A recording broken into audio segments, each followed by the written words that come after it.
오늘은 20년 넘게 귀금속 시장을 관찰하고 투자해온 투자자이자 투자 분석가 로버트 키엔치의 투자 관점을 전달해 드리려고 하는데요. 중간중간 저의 생각도 첨언해 드리면서 같이 이야기해 보도록 하겠습니다. 최근 주식과 비트코인은 무섭게 떨어졌음에도 불구하고 금은 나름 잘 선방했는데요. 그러나 은은 그렇지 못했기에 은이 정말 금과 같은 안전자산이 맞는지에 대한 의심을 하는 사람들이 많아졌습니다. 이에 대해 로버트 키엔치는 이렇게 답변했습니다. 일단 기본적으로 은은 금과 함께 5,000년 동안 돈이었다는 사실은 부정할 수 없는 사실입니다. 그러나 은은 금과 달리 산업용으로 많이 사용되기 때문에 약간은 다른 종류라고 생각합니다. 실제로 금과 은은 기원전 3000년인 고대 메소포타미아와 이집트 때도 무역에 사용되었습니다. 즉 5000년 동안 금과 은이 돈이었다는 로버트 키엔치의 주장은 사실이라고 볼 수 있고요. 또한 은의 경우 전체 수요의 무려 절반 이상이 산업 수요이기 때문에 산업용으로 많이 쓰인다는 것도 사실입니다. 네, 그럼 이어서 들어보죠. IT, 의료, 군대, 우주산업 등 전반적으로 사용되는데요. 앞으로도 이러한 산업들이 더욱더 발전하고 첨단화될수록 은의 사용량도 비례해서 증가할 수밖에 없습니다. 여기서 잠깐 설명을 덧붙이자면 모든 원소들 중에서 가장 전기 전도율이 높은 것이 바로 은입니다. 그래서 첨단 산업이 더욱 발전할수록 은의 사용량도 늘어날 수밖에 없다는 것은 충분히 일리 있는 이야기죠. 다시 이어서 들어보겠습니다. 최근 발표되는 은 보고서와 광산에 대한 수요 공급을 살펴보면 올해 약 1억 온스 정도의 은이 부족할 것으로 예상됩니다. 또한 은광 기업들은 채굴 단가에 비해 은 가격이 터무니없이 낮아서 지난 4년 동안 적자 상태를 유지해 왔습니다. 즉 공급은 줄어드는데 수요는 계속 늘어난다는 것입니다. 저도 전 세계에서 가장 공신력 있는 은 보고서인 월드 실버 서베이라는 보고서를 봤었는데요. 실제로 작년부터 수요가 공급을 넘어서면서 공급 부족 현상이 발생했었습니다. 그리고 올해는 작년보다 이러한 현상이 조금 더 심해질 것으로 예상되는데 약 7,150만 온스 정도의 은이 부족할 것으로 전망된다고 합니다. 그리고 은광 주식을 살펴보기 위해서 가장 큰 은광 기업인 펜 아메리카 실버 코프라는 기업의 사업 보고서를 읽어보았습니다. 이것이 바로 펜 아메리카 실버 코프의 2분기 사업 보고서인데요. 2분기도 적자고 1분기, 2분기를 합쳐도 적자라는 것을 알 수가 있었습니다. 가장 큰 은광 기업도 올해 어마어마한 적자를 기록했다는 것을 알 수가 있네요. 일단 지금까지는 로버트 키엔치의 주장이 모두 사실을 기반으로 이야기하고 있다는 것을 알 수가 있는데요. 일단 마저 들어보시죠. 그러나 가격은 이러한 산업적 수요에 의해 결정되지 않고 코맥스나 LBMA 시장의 투기꾼과 도박꾼에 의해 결정됩니다. 지정학적 문제, 인플레이션, 금리 인상,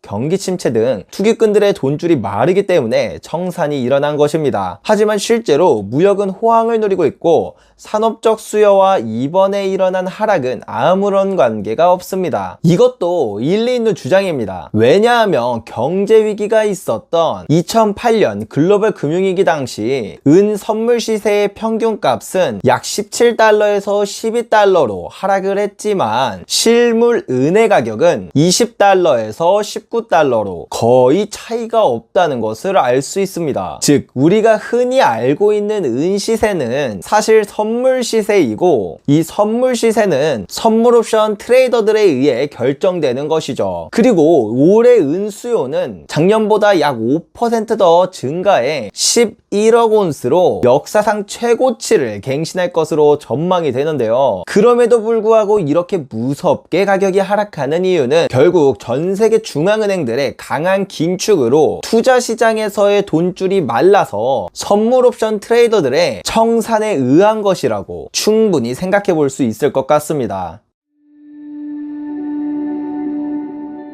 실물 은의 경우 기본적으로 프리미엄이 붙습니다. 유통 과정, 정제 마진, 브랜드 프리미엄, 수요 공급 상황 등의 다양한 원인들로 선물 은 시세와 실물 가격은 어느 정도 차이가 나는 것이 당연합니다. 그러나 수요에 비해 공급이 턱없이 부족한 경우 프리미엄이 폭증하는 일이 간혹 발생하는데요. 그런데 현재 은의 프리미엄은 저와 함께한 사람들과 은시장을 40년에서 50년 동안 바라보았지만 지금까지 본 것 중 가장 높습니다. 아까 잠시 말씀드렸던 것처럼 경제위기와 같은 상황이 오면 선물 옵션 트레이더들의 청산으로 은 선물 시세는 급락하지만 실물 은은 그렇지 않기 때문에 오히려 높은 가격의 프리미엄이 발생하게 됩니다. 2008년 글로벌 금융위기 당시에는 프리미엄이 무려 75%까지 치솟았던 적도 있었습니다. 그러니까 한마디로 공시되어 있는 은 시세보다 75%나 더 비싼 돈을 사야 실제로 그 은을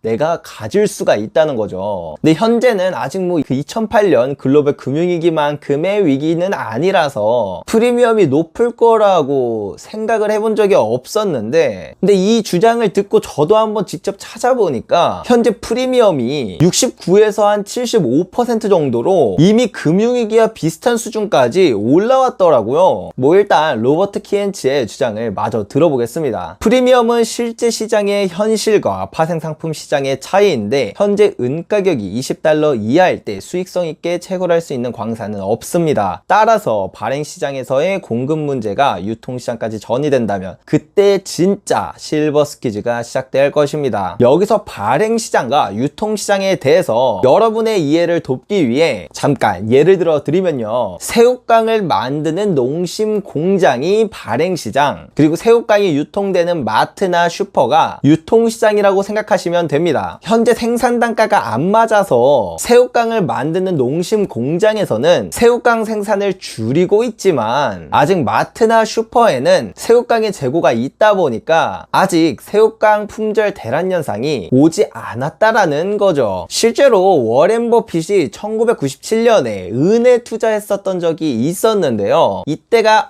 바로 발행시장에서의 공급 문제가 있었을 때였고, 그로부터 3년이 지난 시점부터 약 10년 동안 은 가격이 폭등하기 시작했었죠. 근데 이제 금과 은의 경우는 새우깡과는 다르게 광산에서 채굴되어 유통시장이 나오기까지 약 10년이라는 시간이 걸립니다. 새우깡처럼 공급이 부족해서 가격이 막 치솟아도 갑자기 생산을 늘릴 수가 없다는 거죠. 따라서 한번 공급 대란이 발생하면 아주 오랜 기간 동안 금과 은 가격이 상승할 수 있다는 것입니다.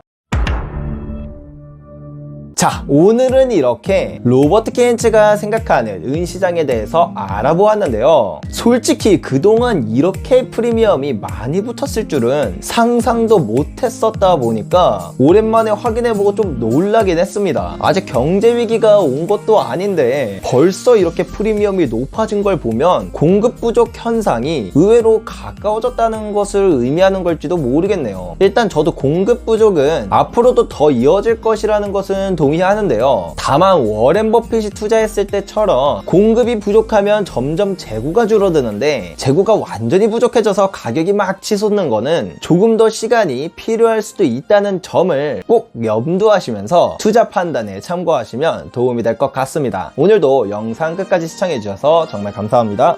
이상으로 투스텝의 양벨이었습니다.